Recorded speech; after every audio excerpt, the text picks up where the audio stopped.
plus, bien-aimés, nous bénissons le Seigneur pour cette grâce qu'il nous donne, le privilège d'être encore en sa sainte présence en ce premier dimanche du 8e mois de l'année. Nous n'allons pas oublier de saluer nos très chers téléspectateurs qui suivront ce message par la suite. Toujours, bien-aimés, le temps que nous disposons à Dieu, c'est un temps. Et Dieu qui nous connaît et qui connaît son plan pour nous, sait comment nous renumérer ce temps que nous disposons. Alléluia. Ce matin, nous voulons continuer à nous édifier par rapport à ce thème dont nous avons introduit dimanche dernier. Parce que nous sommes arrivés beaucoup plus dans un temps qui court vers la fin du boulot. Et il faudrait que chacun d'entre nous puisse davantage s'apprêter, davantage s'ajuster ou se réajuster par rapport à sa marche avec Dieu. La vie revient très bientôt. Il est vrai que nul ne connaît le jour ni l'heure, mais dans sa grande sagesse, il nous a éclairés sur un certain nombre de choses. Bon, lorsque nous les voyons, que notre intelligence soit davantage aiguisée. Alléluia. Afin que ce jour ne nous prenne pas au vice comme ceux qui ne l'avaient pas connu. Alléluia. Nous avons commencé à nous interpeller par rapport au thème « Comment te prépares-tu pour le retour de Jésus-Christ » Le Seigneur, au point de partir, il avait dit à ses disciples qu'il reviendra. Et comme il est fidèle, il revient très bientôt. Et les choses tout autour de nous, les événements qui se produisent, doivent davantage attirer notre attention, doivent davantage aiguiser notre intelligence pour comprendre que ce qu'il avait dit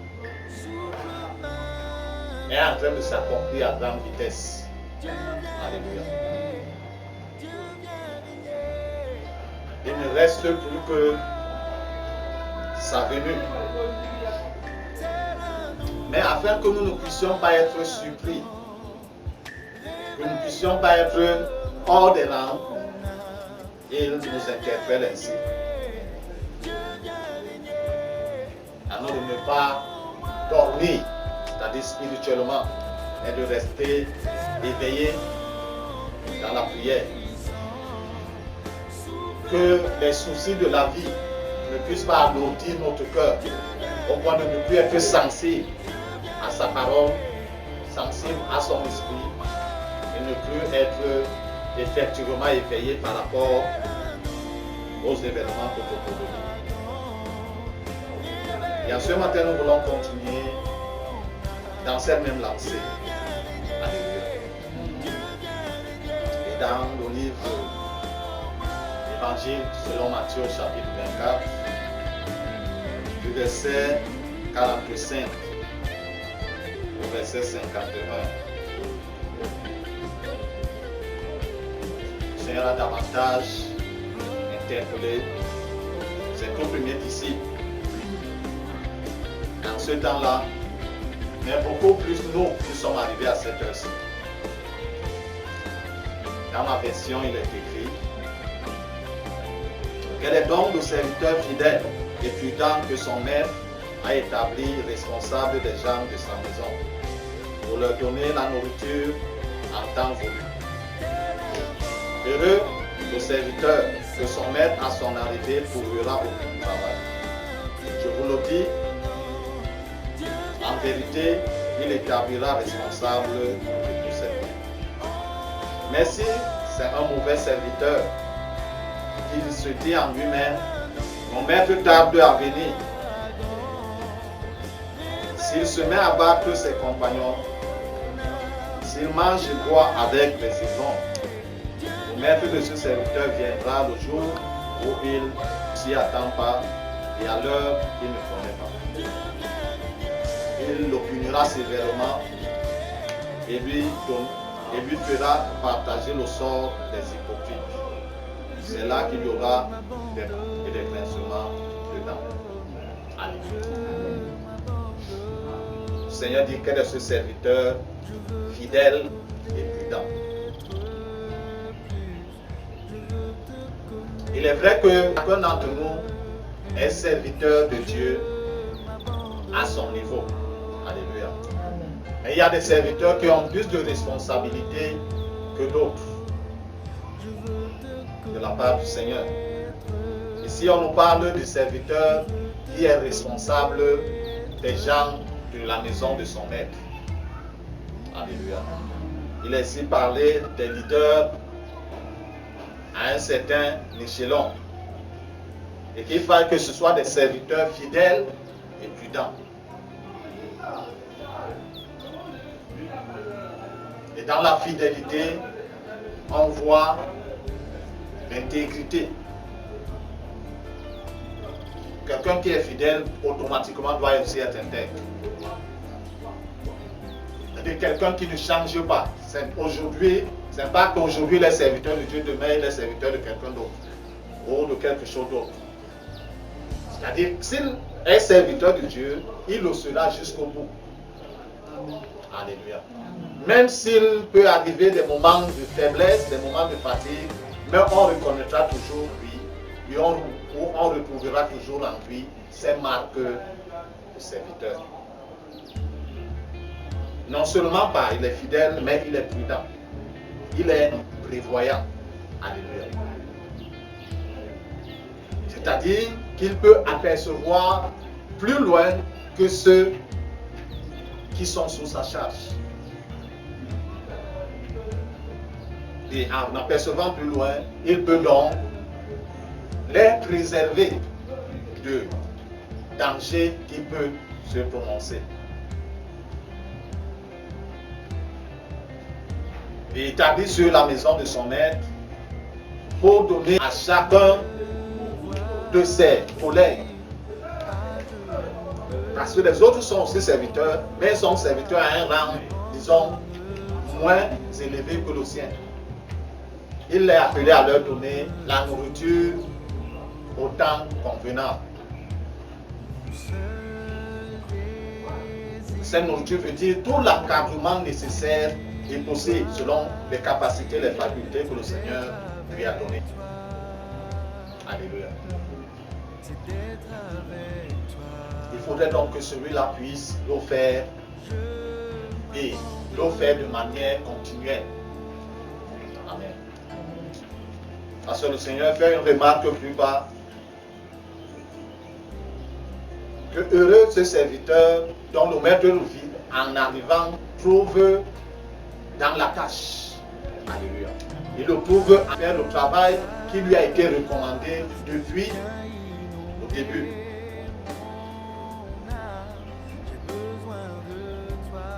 Grâce à Dieu, ceux à qui la mission a été recommandée l'ont accompli jusqu'au niveau où il y a eu des relais. Ils ont passé le bâton du relais et la mission s'est avancée jusqu'à toujours. Il faudrait que nous également, jusqu'au moment où le Seigneur revient, que nous puissions amener la mission selon les termes qui ont été recommandés depuis le début.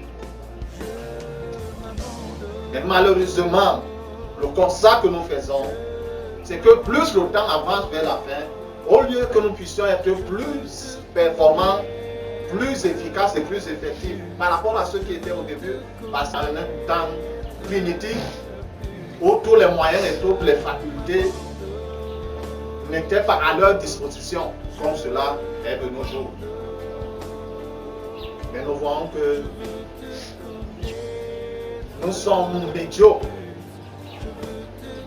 par rapport à la tâche qui nous est recommandée ou qui nous a été confiée.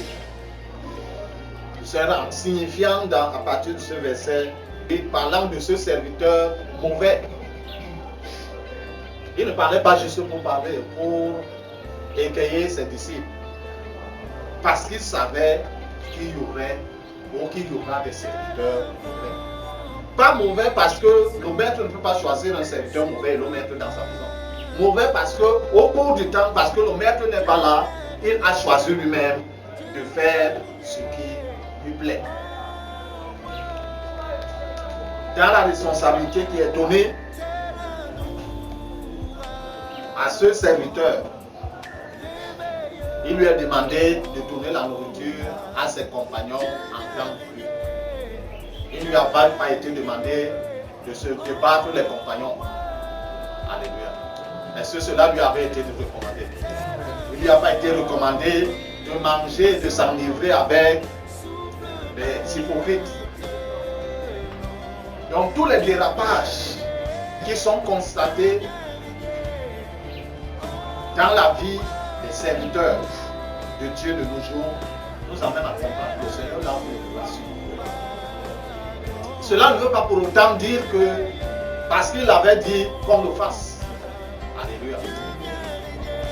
Parce qu'il dit que lorsqu'il va revenir, il va donner à ce serviteur mauvais la part des ivrognes, la part des hypocrites.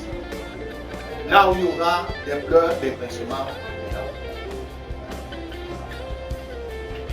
Et comme je disais tantôt, chacun d'entre nous est Dieu à un certain niveau. Alléluia. Et chacun devrait donc se rassurer que effectivement je suis en train de servir Dieu selon les termes qu'il a prescrits. C'est pourquoi dans sa grâce et de sa grande bonté, il a permis que la Bible puisse être entre nous mêmes. La Bible n'est plus seulement entre les mains du clergé. Alléluia. C'est-à-dire des dirigeants. Et en l'époque, c'est eux ceux qui disaient, on venait, on l'écoutait. Si on peut garder et mettre en pratique, c'est bon. Même au Dieu. Puis lors de nos jours encore, la Bible est à la disposition de tous. Ce qui veut dire que pendant que celui-là est en train de t'enseigner, tu as la possibilité de vérifier si ce qu'il est en train de dire est inscrit dans la parole de Dieu et est vrai. Alléluia. Par rapport à ce qu'il est en train de te dire. Parce que chacun d'entre nous devra rendre compte du service qu'il a rendu à Dieu, à son niveau. Alléluia. Pour le besoin que chacun d'entre nous puisse connaître ce à quoi il est appelé à faire à son niveau. Donc si on est fidèle dans ce petit niveau, qui n'est qu'un début, Dieu peut mener à un niveau plus élevé. Plus on montre notre fidélité, notre intégrité, plus Dieu ouvre le boulevard devant nous. Amen. Si Philippe, le diacre, n'avait pas été fidèle dans ce service, le tout premier qu'il rendait dans la maison de Dieu, le boulevard de l'évangéliste ne lui serait pas ouvert. Il n'aurait pas connu ce niveau de service avec Dieu. Mais à ce niveau où on l'a choisi, en effet lui-même peut-être il ne s'attendait pas. Mais c'est l'ensemble de la communauté qui a vu que parmi les frères qu'on doit choisir, Philippe doit aussi être. Et lorsqu'on l'a établi dans cet office, il a commencé à servir. En effet, le service qu'il rendait, c'était partager la nourriture, ramasser les assiettes, les laver et apprêter le repas par rapport à la prochaine fois. Mais parce qu'il a été fidèle à ce service, le moment venu, Dieu lui-même a ouvert la porte pour la suite. Donc chacun d'entre nous est appelé à servir à un certain niveau donné. Et pour cela, il faudrait que tu t'impliques. Alléluia. Tu t'impliques au service. Quel est l'aspect qui te dérange dans la maison de Dieu, tu t'impliques là, tu commences à faire. Et pendant que tu seras en train de faire, Dieu va t'éclairer davantage sur où continuer. Ne t'implique pas, le reste ne viendra pas. Alléluia. Mais le jour viendra où il faudra que tu rendes compte. tu ne trouveras pas d'excuses en disant que il n'y avait même rien à faire. Je ne voyais même rien à faire dans ta maison. Parce qu'il y a beaucoup à faire dans la maison. Alléluia. Le travail dans la maison de Dieu, ce n'est pas seulement se tenir sur le pupitre et prêcher de Dieu. Ce n'est que l'un des aspects du travail. Alléluia. Donc, là où ton cœur est en train de poindre, il faudrait t'engager là ici à faire à ce niveau.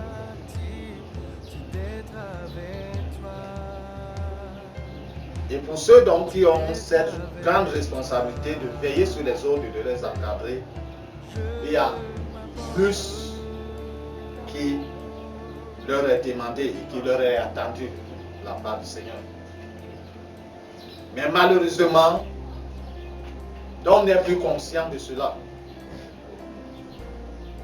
On est porté à se servir soi-même, à s'engraisser soi-même. Tout ce dérapage que nous pouvons constater de nos jours.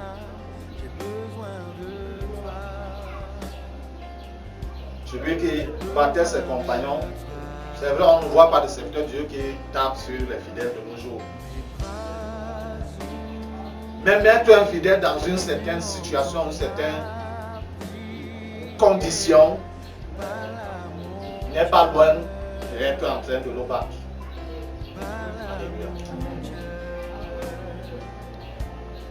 On ne peut pas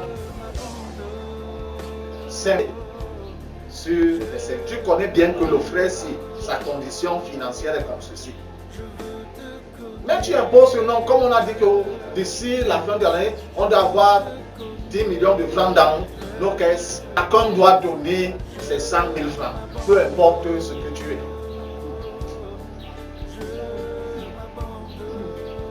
Ce frère, donc tu connais bien la situation. Faudrait-il qu'il aille voler pour pouvoir 100 000 francs? Et malheureusement, s'il pas voler, il vient remplir les 100 000 francs, on va prendre les 100 000 francs et dire à ce voleur que Dieu te bénisse. Et Dieu qui est fidèle va bénir le voleur. Je ne crois pas. Alléluia. Dieu a donné à chacun d'entre nous des capacités différentes des autres. Et le serviteur chargé de conduire les autres doit connaître les capacités. Il doit ainsi, comment dire, l'encadrer par rapport à ses capacités.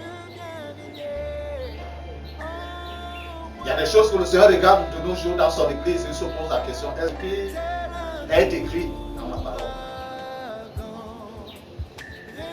Et on voit bien évidemment qu'on a mis le Seigneur qui revient bientôt pour prendre les siens hors de l'église, pour gérer l'église soi-même. Mais par contre, ce n'est pas l'œuvre d'un être humain, c'est l'œuvre de Dieu. Alléluia. Et comme il vient à l'heure et au jour qu'on ne connaît pas, cela prendra donc le temps à l'improviste. Et dans sa grande bonté, il attire notre attention pour que chacun puisse se réajuster à ce qui est sûr, il va venir. Alléluia. Mais malheureusement, il viendra et ne prendra pas aucun. Pourquoi? Parce qu'il n'aurait pas rempli les critères que lui, le Seigneur, apprécie. Je disais la fois dernière que ne soyons pas surpris qu'en ce jour, le simple fidèle, le plus insignifiant d'une assemblée quelconque, sera pris. Et le fondateur et tout, overseer et tout, ne sera pas pris. Nous ne sommes pas étonnés. Alléluia. Parce que le titre ou la responsabilité ne nous garantit pas d'être présents à ce jour. C'est le service que nous aurons rendu et la qualité de notre vie qui nous permettront d'être à ce jour. Parce que lorsqu'on se derrière le titre, derrière la responsabilité qu'on a et qu'on oublie la vie que nous devons mener, très facilement nous perdons le repère. Mais puisque de nos jours, les hommes aiment davantage ce qui frappe aux yeux, alors que Dieu regarde au cœur. On célèbre donc l'apparence de nos jours. Or Dieu, lui, il voit au cœur. Et si notre cœur est encore fidèle et intègre devant Dieu, fidèle et intègre par rapport à sa parole, c'est ce qui permettra également que notre service soit fidèle et intègre à Dieu. Qu'il puisse l'apprécier depuis le début jusqu'à ce jour.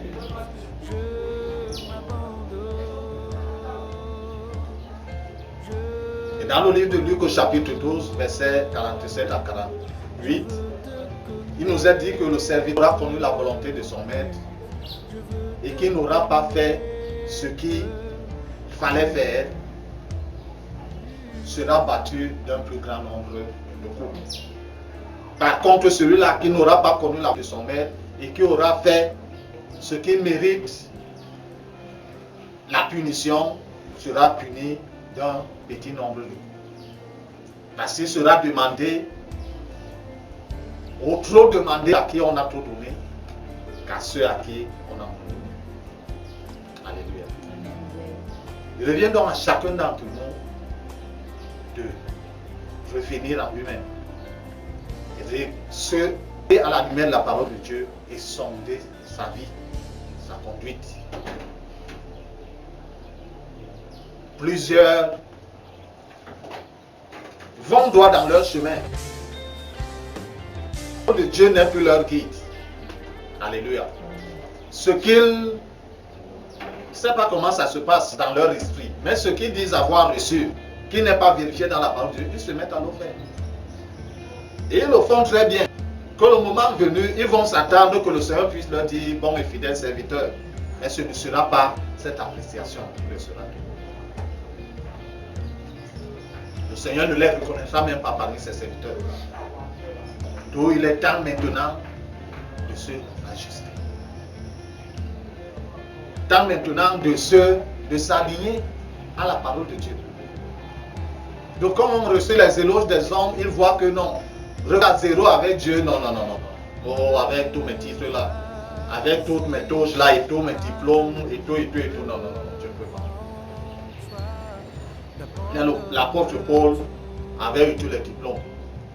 Mais il a compris à un moment donné, lorsque le Seigneur le rencontre sur le chemin de Damas, qu'il faut recommencer à zéro. Et il n'avait pas eu honte.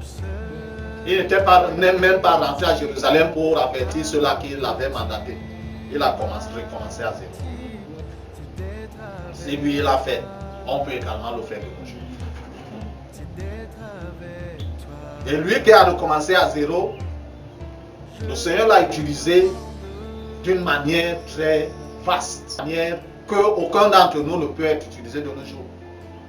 Mais nous restons braqués sur nos titres, restons braqués sur nos éloges, pendant que le Seigneur, lui, il sonde les cœurs. Donc ce à quoi tu es appelé, cherche à le connaître et à le faire bien, en conformité avec la parole de Dieu. Et te rassurer qu'il puisse être en droite ligne avec la parole de Dieu. Et l'apôtre Paul disait à son fils Timothée, veille sur toi-même et sur ton enseignement, afin que tu puisses te sauver d'abord et sauver les autres. Et malheureusement de nos jours, plusieurs ne veillent ni sur eux-mêmes, ni sur leur enseignement. Se sauveront-ils et sauveront-ils les autres? Question à laquelle chacun doit répondre. Mais le Seigneur nous recommande de veiller sur nous, parce qu'il est à la porte. Donc, lorsqu'il va cogner, qu'on lui ouvre immédiatement. Mais c'est chacun qui décide. Alléluia. C'est chacun qui fait son choix. Amen. Le Seigneur bénisse sa sainte parole dans nos cœurs. Que nous puissions la garder, surtout que nous puissions la mettre en pratique. Amen. Seigneur éternel, Dieu de fidélité, par rapport à ta parole qui est sortie, Dieu, viens visiter, Seigneur, notre Dieu, toute personne qui se disposera. Oh Dieu de fidélité, à suivre, Seigneur Dieu, ce message vidéo. Que le temps, Père éternel, disposé devant toi, Seigneur, soit un temps de visitation pour la personne du nom de Jésus-Christ. Toi qui connais, Seigneur, notre Dieu, chacun d'entre nous, que ce soit, oh Père éternel, notre Dieu, un vieillard, que ce soit un adulte, que ce soit un jeune, un adolescent, oh Père éternel, notre Dieu, visite la personne, Seigneur, notre Dieu, oh Père éternel, notre Dieu, au-delà de ses attentes, mais selon tes perfections divines, Seigneur, au nom de Jésus-Christ.